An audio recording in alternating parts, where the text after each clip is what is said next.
По неколкучасовната борба со огромната огнена стихија, синоќа нешто по 20 часот, пожарот во главната зграда на 120 години стариот објект на Жито Битола е изгаснат.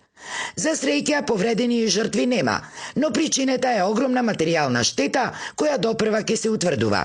За сега мистерија останува и причината за избувнувањето на пожарот, која исто така е предмет на истрага.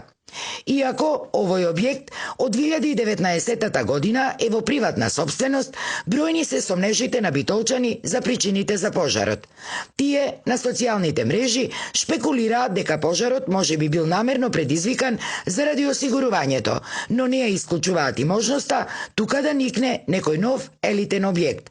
За историчарот Васко Гичевски пак, оваа зграда, која датира од времето на Османлиската империја, е исклучително вредно недвижно историско културно наследство, кое, заради целосната незаинтересираност на државата, било оставено на забот на времето, што според него било недозволиво.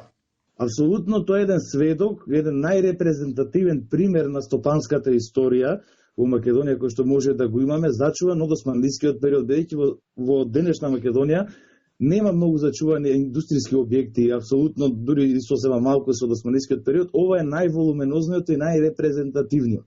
За овој објект ние знаеме скоро 60 години, но ете никој не најде за сходно да го заштити до денешен ден.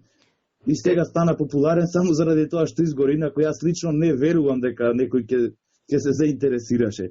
Тој вели дека со години бил во постојан контакт со речиси сите релевантни институции за заштита на овој објект. Меѓутоа, досега се останало само на празните ветувања од типот «ке биде».